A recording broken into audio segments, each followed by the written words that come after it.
Hey everybody, I am John Barker here from Here to Record, and today I want to take you through how I built this TV studio in a flight case. So I've been using this for a few months now. It's been working really well, but there's a few things I want to change. So I'm going to take this opportunity to walk you through what's inside it and how I can make it better. So looking at the front, I have a Blackmagic SmartView Duo, which is the main monitors for the setup.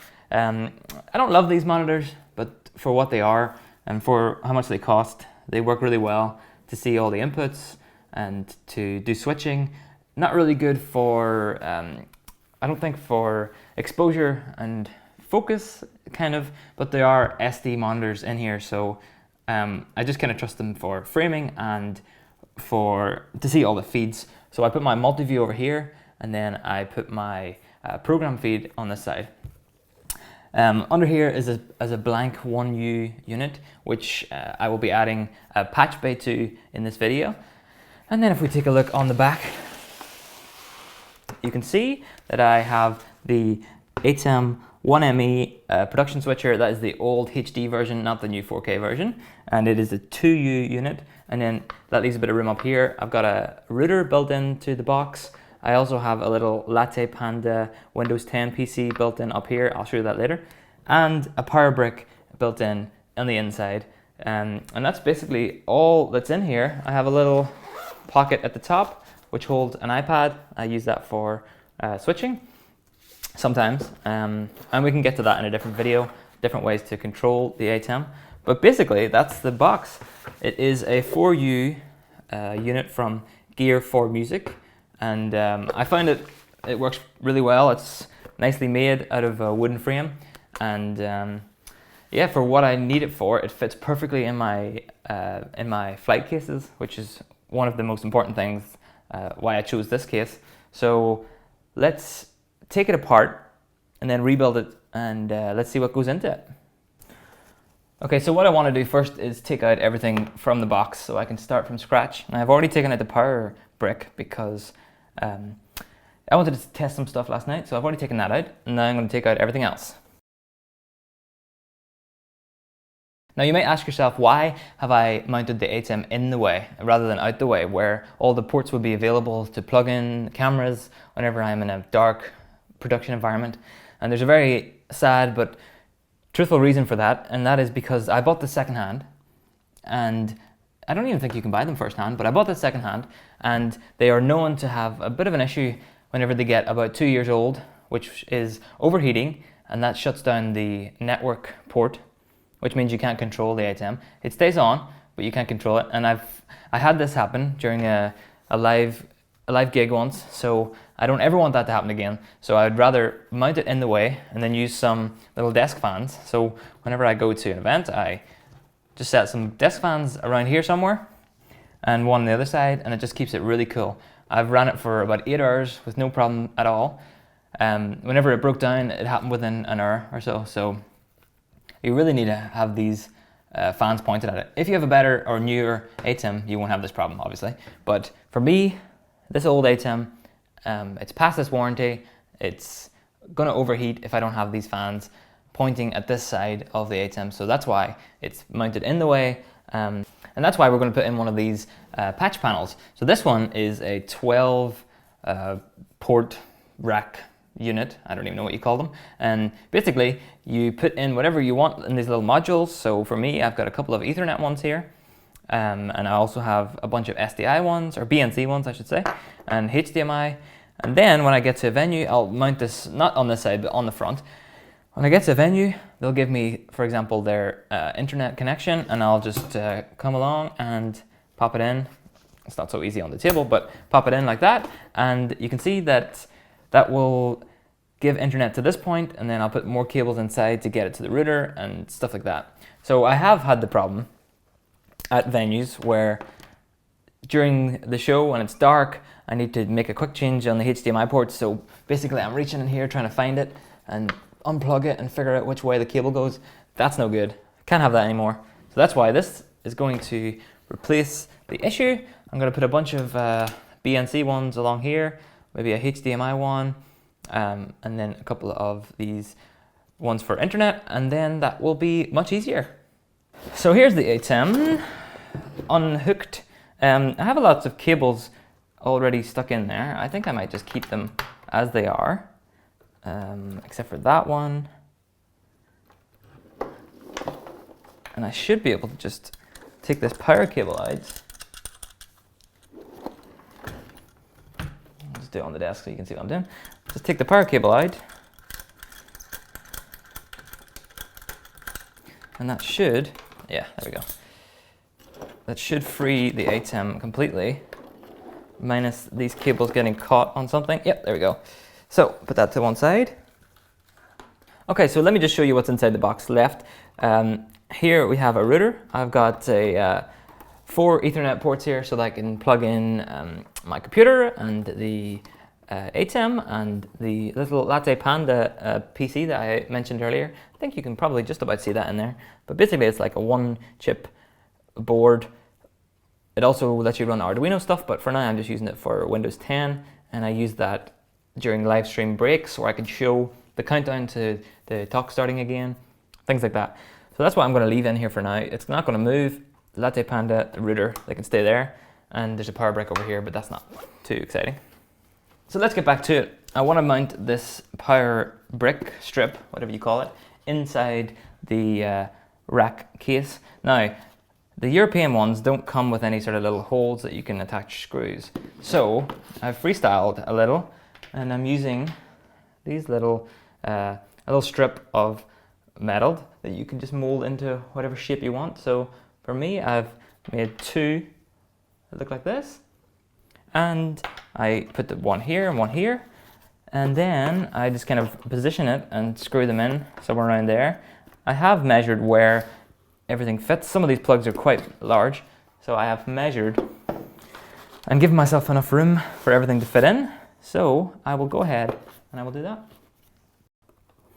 So something that's really important that I find is to go for a test run. So to set in your power brick and then plug in all the plugs, then put in your ATEM or your screens or whatever you want to put on the front and back of your rack, and then just make sure that everything fits up really well.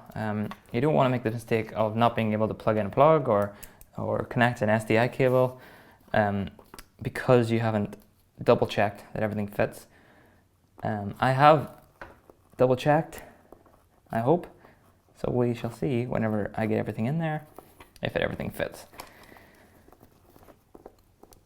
Oh yeah, and I just want to mention that I mounted the router the exact same way. There are some screws on it, or screw holes I should say, on the back of the router, but it's just not enough security to know that if you use those little mounting screws and then you put it on an airplane and it gets thrown around, it's going to wobble, it's going to move. So I find that these little strips keep it nicely in place. Now I'm going to bring the ATEM back in, and to save myself some hassle, what I've done is I have connected all of the HDMI and SDI cables that I think I'm going to need. So I've got my 4 main inputs all connected. So much easier to do this now than after, whenever I put it all together. So I'm just going to double check that everything is plugged in nicely, and then I can put it back in. Next one, so yeah, this is the input side of the ATEM. If you have a little search on YouTube, there's lots and lots of really, really good walkthrough ATEM videos. So I'm not going to try and go through what they go through, but basically these are my inputs.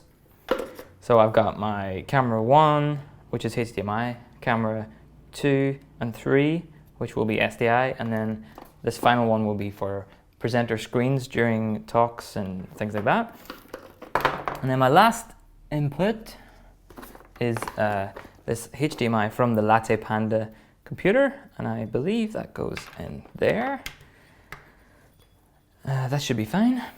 And then on the output side, I have my auxiliary 1, 2 and 3 outputs, and those should all be connected up nicely, which I believe they are. Let me just undo these real quickly just to make sure.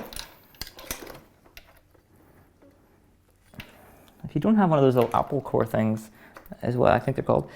It makes it really difficult to put in SDI cables, but I don't have one, so I have to just kind of try my best here.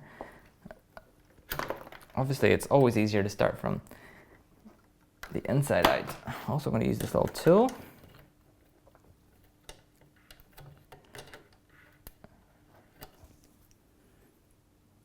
So you can see how tricky this is for me to do it right now. So I can only imagine how hard it would be if I put the ATEM in there and then started trying to do this stuff. So auxiliary 1, 2, 3, I use all three of them, and I'll get to that later. And then this cable will be for the multi-view monitor, the Blackmagic Duo. And finally, one more SDI cable, which will be program out, and that's what I use to go to the Blackmagic Design shuttle. It's just off the screen there, and that will be the master recording of whatever show I'm doing. So let's get these all semi-neatly put together and then pass them through, and then I'll go ahead and screw in the ATEM. Oh, and I need to put the power cable in the right way. That's probably pretty important. And the last piece actually will be control for the ATEM. Plug that into there and plug it into the router. Yeah, that should be fine. Plug it into number 2. Okay, so let's go ahead. So how easy this is to pass through. That's a good start. Okay, there we go. And it'll be easier in a second when I get to the other side to pull through these cables to sort things out, and I can twist tie them later. But for now, that looks pretty good. I think there's a cable stuck in here though. Yeah, there we go. Okay. And I'll just roughly put these in here just to get me started. And then, as I like to do, tighten up everything later. There's one. Corner. 2. So now we're back around the other side, and you can see all of the SDI cables coming through. They are a little longer than I probably should have bought them, but you know what? I've got them now. It's fine. So basically, these will, a couple of them will go to the screens, which will be around here somewhere, here and here. And then these green ones will all go along that little patch panel, which will sit along the front, just underneath the screen. So somewhere around there. It's tight. You can see, maybe you can see, that it's pretty tight in there. So there's not a lot of room, but that's why I wanted to do it this way. I wanted to get all the cables coming out to the patch panel, close it all off, and then I don't have to be in there where it's really tight. So let's now try and figure out where the cables are going, plug in a few more power cables, and go from there. So the first cable that I'm going to plug in will be the ATEM. I believe that one, I do have a specific place where I like to put these cables, because I tested it before to see which way they all fit in. So the ATEM will plug in there. Then next up we have the UK and then adapted to European plug for the router. So that will plug in over here, I believe. Yeah, over here. Okay, next up we have this one, which is for the Duo screens. This is a huge brick of a thing. So I need to put it in a very specific place, which I believe is in here. Yeah, there we go. That fits, just about fits in there. And I'll let the cable dangle for now. So we have the screens, we have the router plugged in, we also have the ATEM plugged in, and finally, I need one more plug here, which will plug in the Latte Panda. This is where things get fun for me because this is all new equipment now. I've got my little patch panel here. I've got my 2 internet options. I have all my SDI, my BNC connectors, and 1 HDMI. So these didn't come with screws and bolts, sadly. So I'm improvising today with some cable ties. I will finally someday get some screws and bolts, but for now I'm just going to make it with these.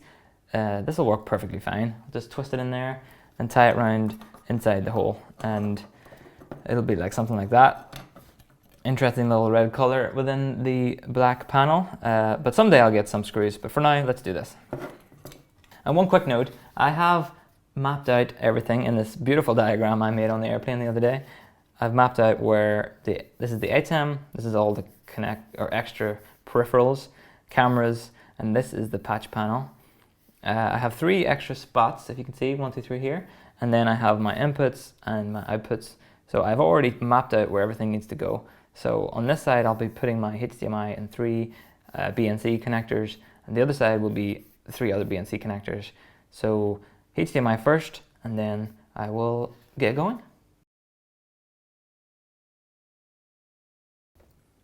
Okay, so there you have it. I have the connections all ready to go.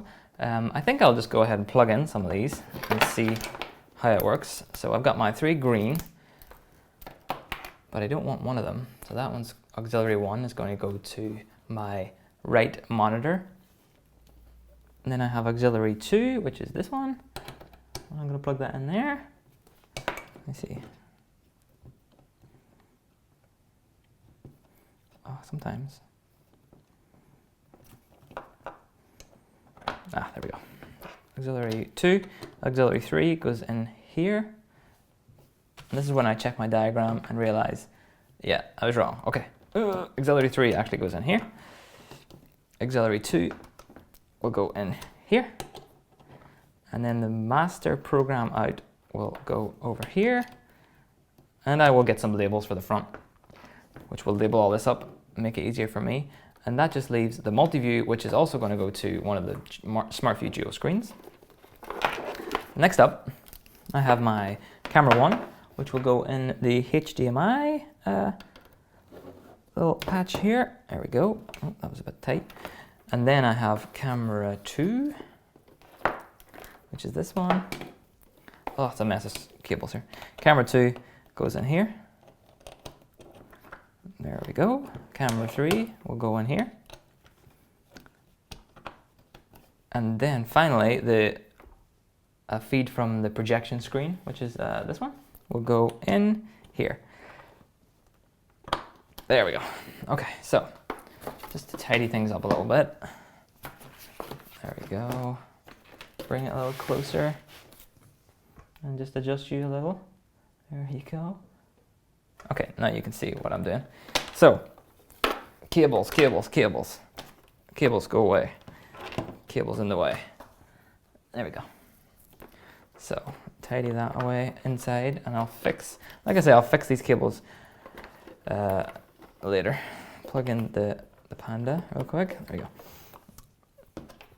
That one's going to come there, and that one's going to push in there. So, as you can see now, as I push back, these are just going all over the place. I'm going to have to shape them and then use that little twist tie area I made earlier to lock it all into place later. Shape them. I kind of want them to go down and behind into the corners so that they stay out of the way. There we go. This is just a fighting match with all the options here. I don't want to get myself twisted too much in case I need to get cables. Okay, there we go. So we're finally close enough that I can pop a screw in here. And yeah, this is looking cool already. I think this is just one of those things that you really appreciate whenever you find yourself in a dark theater filming a conference, trying desperately to reach in the back of your switcher to unplug a camera or to replug in a camera. This is something that I'm really happy to be installing because of that reason. I know when the time comes to set up my next gig, I will be very happy that I did this. And like I said, inside is a little bit of a mess, but you know what? That's okay. So 2 screws, I'll put in the other 2 screws later. So as you can see here, I forgot to put the cables in for the internet ones, and I've just done it. But basically this one's the master input. So when I get to a venue and they give me internet, it'll come in here. and that will go straight to my router, and then that will deliver internet wirelessly to my phone, and also wired to the ATEM and to this point. So this is going to be an output which will connect to my laptop. So when I come to the venue, I'll set up my laptop beside this plug it in there, and I will get internet through the router. So I flip things around, plugging in my power for the router right there. And as you can see, I've mounted this router so that when I come to an event, I can just flip out these little antennas, and that will give me nice coverage around the room. And whenever it's travel time, back in they go. And that works really well, actually. So here, you can't really see it, but here is the master input for internet.